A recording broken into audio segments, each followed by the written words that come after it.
बिस्मिल्लाहिर्रहमानिर्रहीम। अस्सलाम वालेकुम। डियर व्यूवर, कैसे हैं आप? ठीक हैं? उम्मीद है आप सब लोग खैरियत से होंगे।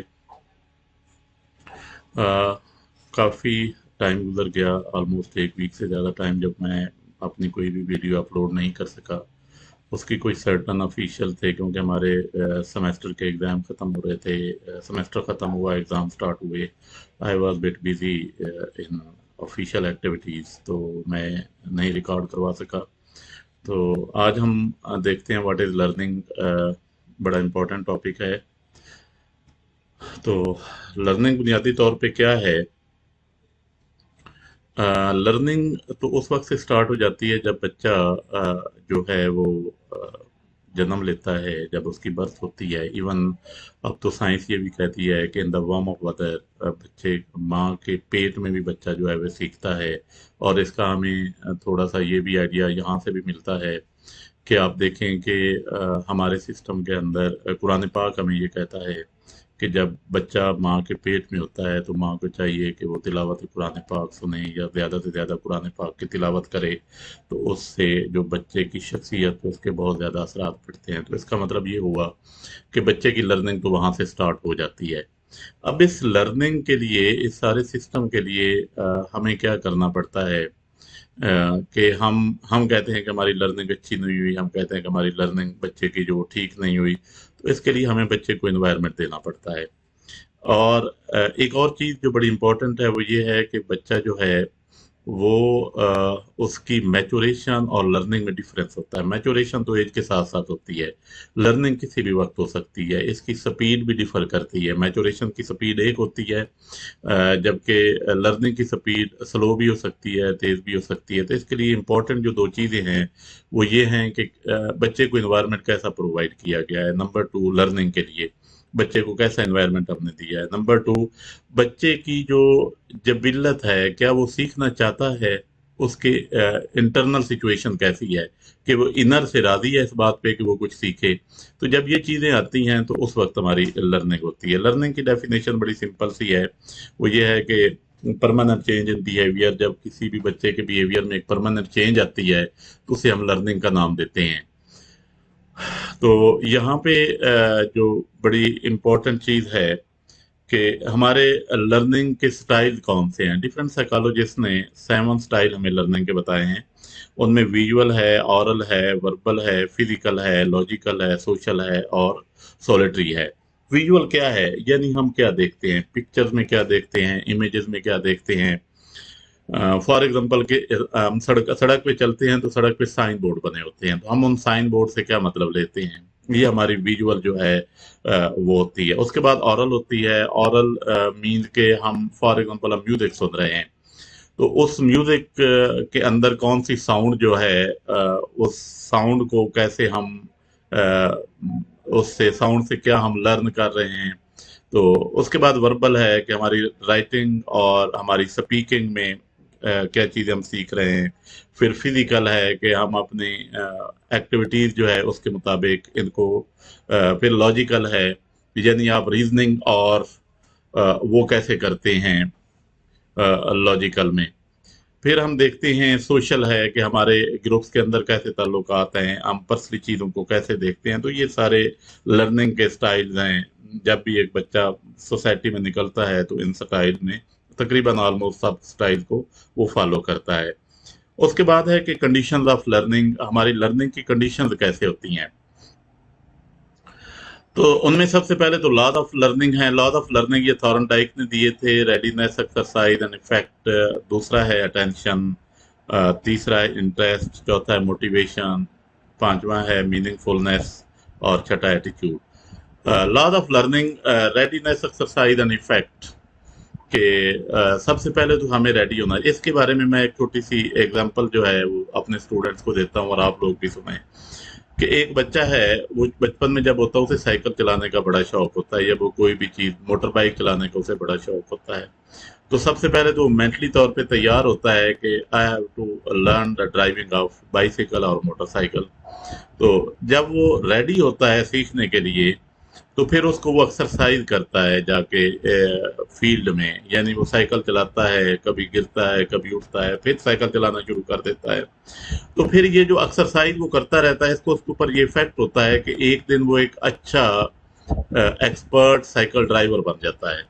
तो इसे हम बोलते हैं यही लर्निंग है बच्चे की, और ये थारनडाइक का यही कॉन्सेप्ट है लर्निंग का। फिर उसके बाद अटेंशन है कि बच्चा अपने काम पे कितनी तवज्जो देता है, उसमें कितनी इंटरेस्ट लेता है, उसके बारे में वो कितना मोटिवेटेड है, वो चीज जो वो करने जा रहा है उसका उस के रेलिवेंट उसके क्या मीनिंग्स हैं, और उसका एटीट्यूड कैसा है, लर्निंग एटीट्यूड कैसा है। ये सारी चीजें जो है ये कंडीशन ऑफ लर्निंग में आती हैं, और ये बड़ा मैटर करती है लर्निंग में। लॉज ऑफ लर्निंग मैंने अभी बताया, ये थॉर्नडाइक का है। Laws of readiness, law of exercise and law of effect, ये हम पहले डिस्कस कर चुके हैं। फिर ये थॉर्नडाइक का ये एक्सपेरिमेंट बॉक्स है। इस एक्सपेरिमेंट बॉक्स में उसने क्या किया था उसने एक कैट है, आप पिक्चर में देख रहे हैं एक्सपेरिमेंट में, ये मैंने इंटरनेट से इमेज उठाया था। वो कैट क्या करती है कि कैट को बड़ी भूख लगी होती है, सामने वो उसके फूड भी रख देता है, लेकिन एक डोर है जो कि बंद है। वो तब खुलेगा जब वो एक पर्टिकुलर जो जंजीर है या रस्सी है उसको हिलाएगी। तो अब आप शक्ल में देख रहे होंगे कि वो कैट जो है वो रेंडमली मूव करती है इधर उधर। तो अचानक उसका हाथ जो है वो उस पर लग जाता है। जब अचानक लग जाता है तो वो डोर ओपन होता है, और जब डोर ओपन होता है तो उसे खुराक मिलती है। अब सेकंड टाइम फिर अगेन यही अमल रिपीट होता है, सेकंड थर्ड फोर्थ टाइम जब रिपीट होता है तो उसके बाद क्या होता है कि वो जो उस रस्सी को, जो जंजीर को टच करने का अमल है वो मिनिमम होता जाता है, टाइम जो है टाइम फ्रेम कम होता जाता है। इसका मतलब है कि उसने बार बार रेंडमली एक्सरसाइज के जरिए उसने उस चीज को सीखा है। तो ये है trial and error theory by Thorndike. इसको हम थोड़ा सा इधर भी देख लेते हैं। A type of learning in which the organism successfully tries various responses in a situation seemingly at random until one is successful in achieving the goal. Goal achieve करने के लिए वो डिफरेंट सिचुएशन में डिफरेंट रिसोर्सेज को try out करता है, और कोई एक जब उसको मिल जाता है तो उसके बाद across successive trial successful response strengthen appear earlier and earlier.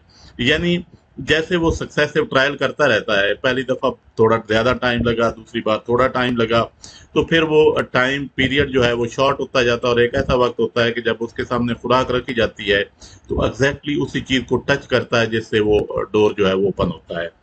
तो इसमें सबसे पहले तो ड्राइव है। ड्राइव उसकी इंटरनल सिचुएशन होती है, क्योंकि जब उसने भूख उसको लगी हुई थी, जब उसने खुराक को देखा तो उसकी भूख जो है वो और बढ़ गई। फिर उसके बाद गोल है। अब गोल क्या है कि उसने, उसका मकसद क्या है, उसका मकसद है सिंपल खुराक हासिल करना। उसको ब्लॉक किया गया है एक डोर के जरिए। अब उसने रैंडम मूवमेंट्स की हैं जिससे वो डोर खुलेगा, और वो जब खुलेगा तो इससे चांस ऑफ सक्सेस जो है वो बढ़ता जाएगा टाइम टू टाइम, जैसे वो अगेन और अगेन करेगा, उसको ट्राई आउट करेगा। तो लास्टली जो है वो फिक्सेशन होती है कि वो एग्जैक्टली उस पॉइंट पे पहुंचता है जो उसके लिए जरूरी है। तो इस थ्योरी को हम trial and error theory by Thorndike कहते हैं। उसके बाद हमारे पास दूसरी इंसाइटफुल लर्निंग आ जाती है। इंसाइटफुल लर्निंग ये भी मैंने इंटरनेट से एक इमेज लिया है। इमेज में पहले आपको दिखाता हूँ। इसमें आप देखा है कि एक चंपैंदी है। चंपैंदी को बनाना बहुत ज्यादा पसंद है, उसकी बिहेवियर ये है कि बनाना उसको बहुत ज्यादा पसंद है। तो उसे एक पिंजरे में बंद किया गया है। बनाना जो है वो पिंजरे की रूफ पे लटका दिए गए हैं, और नीचे उसके स्टूल रखे गए हैं।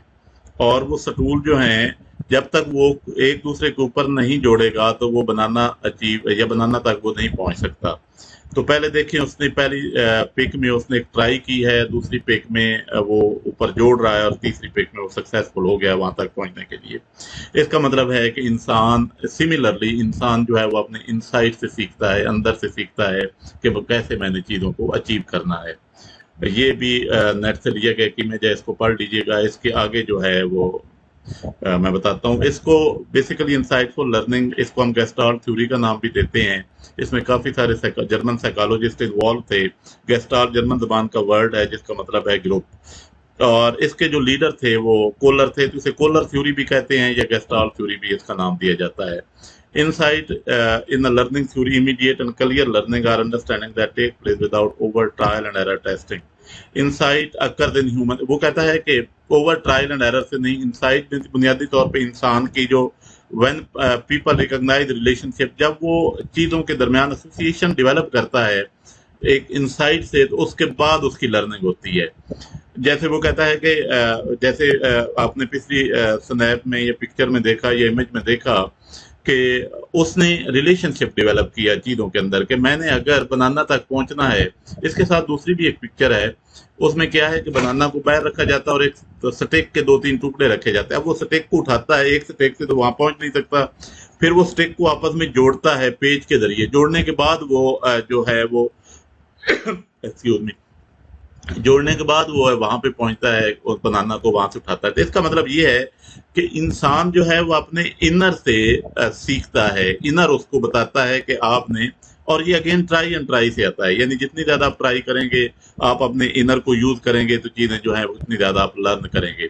तो इसके जो फैक्टर्स होते हैं जिसके जरिए ये सीखता है, वो प्रॉक्सिमिटी है, सिमिलैरिटी है, क्लोजर है, सिंप्लिसिटी है।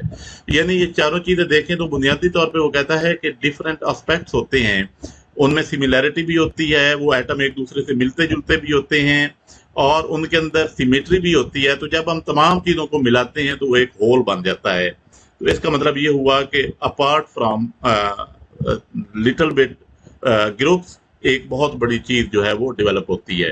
तो इन शॉर्ट वो क्या कहता है कि learning is purposive, exploratory and creative enterprise, कि लर्निंग बुनियादी तौर पे पर्पसिव है, एक्सप्लोरेटरी है, खुद से आपने एक्सप्लोर करना चीजों को, और एक क्रिएटिव चीज है। उसके बाद है इवन पावलोव की theory, theory of classical conditioning. इसके बारे में भी मैं थोड़ा सा आपको बताता चलूं। इवन पावलोव और वॉटसन ने ये थ्योरी दी थी। इसमें उन्होंने ये किया था कि एक उन्होंने पिंजरा बनाया था, उसमें कुछ उन्होंने डॉग जो थे वो रखे थे।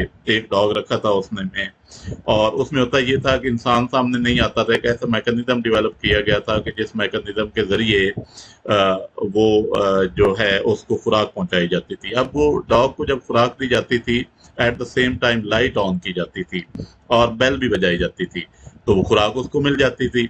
तो ये अमल जब उसने बार बार रिपीट किया, तो एक ऐसा वक्त भी आया रिपीट करने के बाद कि जब डॉग को उन्होंने बेल बजाई और लाइट ऑन की, इवन उन्हें खुराक नहीं दी थी, तो डॉग जो था वैसे बिहेव कर रहा था। उसके मुंह से वो सलीवा जो पानी की राल टपकती है वो टपक रही थी, और ऐसे बिहेव कर रहा था जैसे वो कोई चीज खा रहा है। तो इसको उन्होंने नाम दिया क्लासिकल कंडीशनिंग का। तो इसका मतलब है कि उन्होंने कहा कि सबसे पहले आप स्टिमुलस देते हैं, स्टिमुलस से इंसान जो है वो रिस्पॉन्स देता है। Classical conditioning is behaviorist theory of learning. It posits that when a naturally occurring stimulus and environmental stimulus are repeatedly paired, the environmental stimulus will eventually elicit a similar response to the natural stimulus. Learning is, वो कहते हैं कि learning बुनियादी तौर पे एक habit formation है, और एसोसिएशन की बुनियाद पे ये चलती है, जो पिछली थ्योरी में भी हम जिक्र कर चुके हैं। स्टिमुलस रिस्पॉन्स, स्टिमुलस पहले होता है, रिस्पॉन्स बाद में। इज अ प्लेस, ये कहता है कि ये एक नेचुरल टाइप ऑफ लर्निंग है। Artificial stimulus can evoke the natural response, यानी जो आर्टिफिशियल स्टिमुलस है वो नेचुरल रिस्पॉन्स को जो है वो इवोक करता है। When natural and artificial stimulus are brought together, the dog become schooled और कंडीशन, कि जब नेचुरल और आर्टिफिशियल स्टिमुलस जो हैं उनको इकट्ठा किया जाता है, तो वो कहता है कि बुनियादी तौर पे ये एक स्कूलिंग हो रही है ना उस डॉग की। एक कंडीशन हमने डेवलप की, उस कंडीशन के अंदर उसको रखा, और रखने के बाद जब हमने उसको स्टिमुलस दिया, तो उसके बाद उसका रिस्पॉन्स आना शुरू हुआ। तो natural stimulus can be replaced by artificial stimulus to evoke natural response, यानी नेचुरल और आर्टिफिशियल स्टिमुलस को हम अल्टरनेट के तौर पे भी यूज कर सकते हैं। तो ये है, इसमें अगर आप देखें तो ये एक पिक्चर है, इसमें अनकंडीशन स्टिमुलस है, फिर उसके बाद ड्यूरिंग कंडीशनिंग है, फिर नेचुरल स्टिमुलस है, और फिर आफ्टर। नेचुरल में क्या है कि खुराक पड़ी है, उसने कोई रिस्पॉन्स नहीं दिया। अनकंडीशन में क्या है, कंडीशन में क्या है कि उसके सामने खुराक है। फिर उसके बाद कंडीशन स्टिमुलस क्या है कि जब खुराक उसके सामने जाती है। तो ये सारे, ये चारों पिक्चर जो है ये आपको बताएंगे कि ये क्या चीज है। उसके बाद बी एफ स्किनर ने एक थ्योरी दी, ऑपरेंट कंडीशनिंग, उसका नाम रखा ऑपरेंट कंडीशनिंग में उसने कहा कि ऑपरेंट कंडीशनिंग और इंस्ट्रूमेंटल कंडीशनिंग भी इसको कहते हैं, the method of learning that uses reward and punishment, कि किसी के बिहेवियर को मॉडिफाई करने के लिए हमें रिवार्ड और पनिशमेंट का जो फार्मूला है उसको अडॉप्ट करना है। Through operant conditioning behaviour that is rewarded is likely to be repeated and behaviour that is punished. वो कहता है कि ऑपरेंट कंडीशनिंग में जिस बिहेवियर के जरिए बच्चे को रिवार्ड दिया जाता है वो बिहेवियर बच्चा जो है वो बार बार रिपीट करता है और उसको अडॉप्ट करता है, और जिसके जरिए उसे पनिशमेंट दी जाती है उसको वो कभी कभी यूज करता है। तो इसको बनाने के लिए एक मैकेनिज्म है कि शेपिंग है। शेपिंग से क्या मुराद है कि आप बच्चे को ट्रेन करें, फिर उसके बाद चेनिंग है कि आप उन बिहेवियर को एक दूसरे के साथ इंटरलिंक करें, फिर बच्चे को कहें कि आप उसको डिस्क्रिमिनेट करें और फिर उस बिहेवियर को जर्नलाइज करें। तो ये जो चीज़ें हैं ये ऑपरेंट कंडीशनिंग के जुमरे में आती हैं। इसके लिए भी एक मैंने इमेज जो है वो इंटरनेट से डाउनलोड किया है, जिसे हम स्किनर बॉक्स देखते हैं। इसमें एक वो क्या कहते हैं कि रैट है, उसको आप देखें कि उसने मुख्तलिफ तरीके स्किनर बॉक्स में उसने मुख्तलिफ चीज़ें यूज़ की और वहाँ पे उसको खुराक दी और फिर उसको देखा कि वो कैसे ऑपरेट करता है। तो ये तो थी लर्निंग। तो बुनियादी तौर पे लर्निंग एक बिहेवियरल चेंज है जो आपकी इनर से आती है, आपके वो लॉज से आती है और आपके स्टिमुलस से आती है। तो उम्मीद है आप लोगों को समझ आ गई होगी। अगर फिर भी कोई क्वेश्चन है, you are welcome any time. Thank you very much. Allah Hafiz.